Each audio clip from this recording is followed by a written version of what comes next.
Well, welcome to day 4. Our old friend has returned. We are being blessed with some nice cleansing rain. The bikes are looking great after all, but Like a car wash? it's like a car wash. Yeah. A little for them, a little for us. So we'll see what day 4 has to bring. Speaking of washing, we are at Hungry Mother State Park near Marion, Virginia, Yep. and we had a shower. We had a shower. We had a great shower. We've been staying clean, but we had a great shower. What was the name of the park? Hungry Mother. That's what I thought. And somebody over here is cooking Yes, breakfast. they are. Yes, they are. So we have an interesting place that we stayed at tonight. Let me give you a shot of this. It's like somebody's back porch. Now it's hard to put stakes down. You can wedge some between the slats a little bit, but very nice place to be parked. Jack, maybe they're anticipating a flood. Maybe that's, Well, somebody knew something. yeah, We stayed dry. we did. We're starting to tear the tents down already, but yeah, we did fine through the night. We look forward to getting into Tennessee today. We'll see you on the trail. Breakfast champions, Starbucks. I don't know about the champions, but it's a good breakfast.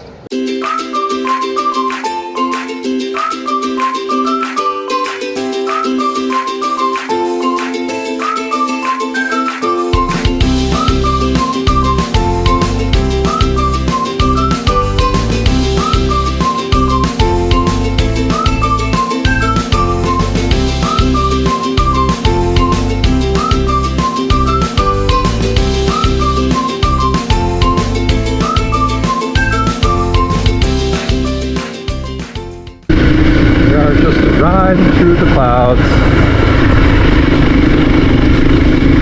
Just shy of 4,000 feet in the Smokies.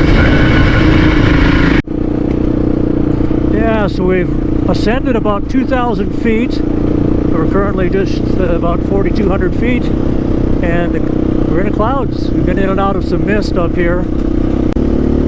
Nice cool morning, enough to make you shiver. Got cold, wet gloves.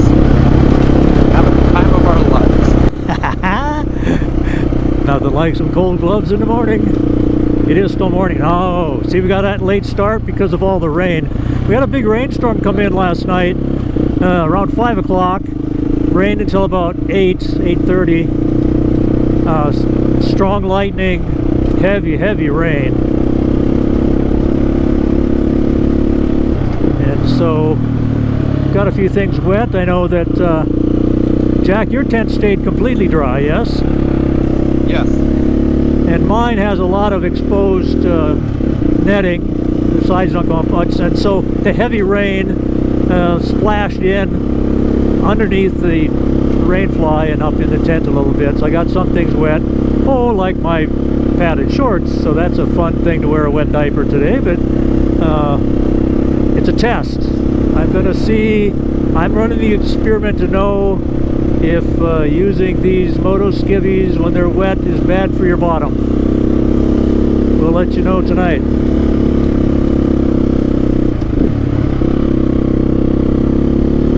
Developed some confidence in our tires that's led to confidence in our bike choices and being able to stick our bikes where we want to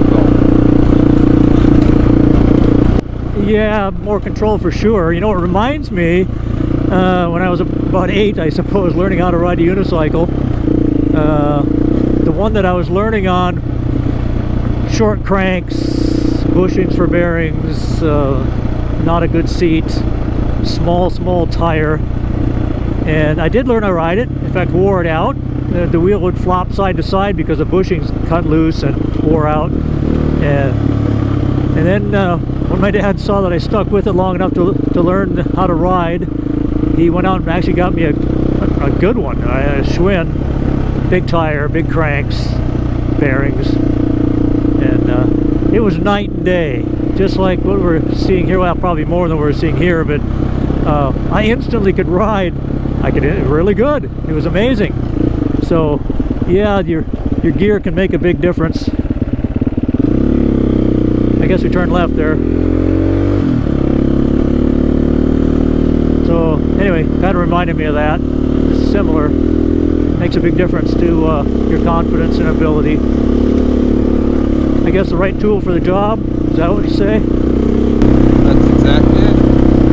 As you're talking about the right tools, I remember I loved the 10-foot. 10-foot was my favorite unicycle to ride. And when you decided to have it rebuilt, I think we got different cranks, a little bit different tire. You know, I didn't have the confidence being up that high to take off real far on that rebuild. But it had a lot of power. Yep. So I'm going to go back to your thought, Jack, that you say you liked riding the 10-footer more than the others, and I agree with that. So give me your reasons why you thought the 10-footer is a better unicycle to ride. The 6-foot, the reason I like the 6-foot is, you know, it's that first experience in the height, and then the fact that you had to learn how to jump it to easily get on it. So it was that challenge again, learning how to jump up and be able to grab your pedals and go. And once you mastered it, that was cool. But a little bit more power, smaller tire, and then when we got onto the 10-foot, then everything came together. You had the height, smoothness, the wheel just was so smooth to ride. There was so much forgiveness up there, so that's why that was my favorite. Yeah, I agree with all of that. You know, the height slows everything down. It's kind of like if you try to balance a pin on the end of your finger, hard to do because it's short distance, right? Right. Or a pencil. But if you try to do a yardstick or a broom handle, much easier because everything slows down relative to your balance point. So it's a great ride. I wish the 10-foot was something you could ride more often. It's not a very practical machine because you have to have kind of a place to get on and off. But yeah, fun ride for sure. Your 10-foot, there was one guy who could jump that, wasn't there? They didn't jump it, you could climb it. In fact, I climbed mine. I thought it was a little hard on the unit, I didn't do it, but there were actually foot pegs along the back side of it. You could lean it up against something and then climb, you know, block the wheel, and you could climb it.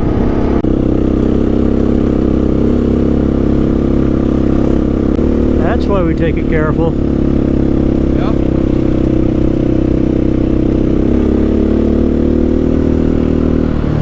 You get tempted to think this stuff's closed course, and it's certainly not. But it's not.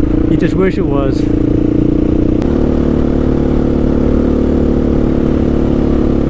So, this is their welcome to Tennessee, huh? Yes, it is. Another good road. Oh, it's over so soon. They're planting a lot of trees. Oh, they're up close and personal here.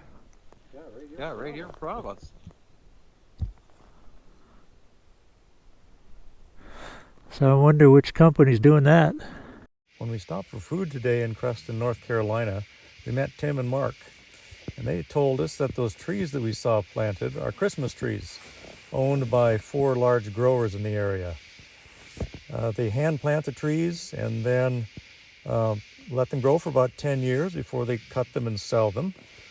But as they're growing, every year they go out, the workers go out and apply insecticide to keep the bugs away, and they shape every tree with a long blade that has a razor sharp edge so that their trees look perfect.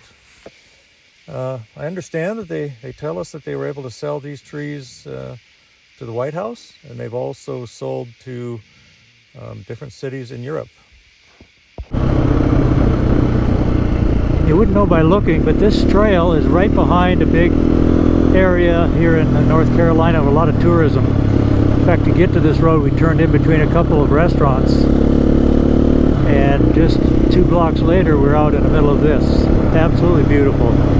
But it's heavily populated, a lot of homes in here, so we're taking it kind of easy.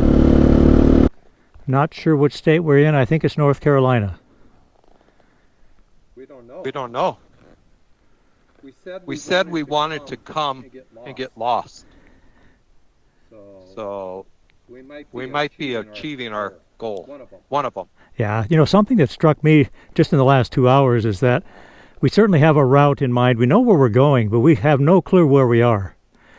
And so just following the blue line is so nice and relaxing. It's not like you're trying to watch road signs and figure out what town to go next and all that. You just go. Oh. So I've never taken a travel that way where you just don't know and don't care. Yeah, that's exactly right. I agree. Now that's a map a person can appreciate. You looking ahead? Well, I'm looking at all the twists and turns. This is a great trail. I'm just giving a shot of the Trail Tech map. Yep, this is going to be... There we go. It's good stuff. Oh, it is. Yeah. It's going to be enjoyable. Yes, sir. Here we go. So this is our campsite for the evening. Day 4. You can hear some falling water off in the distance. We'll go check that out. I could sit right in there. Oh, you got your bathtub picked out? Yeah. If I got to choose things to have in my backyard, this might be it. Let's see if we can get a shot further down the waterfall and see how it looks down there.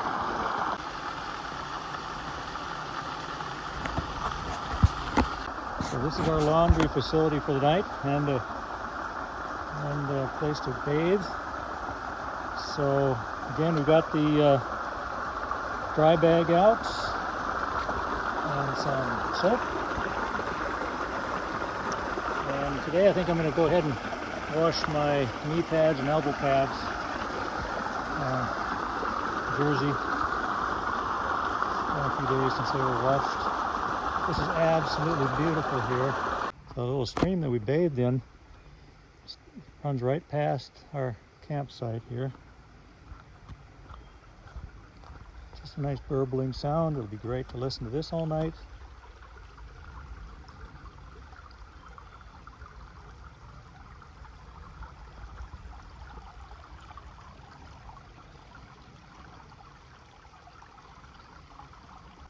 So for our bear bag, we just pulled down a sapling low enough to hook our dry bag on, loaded them up,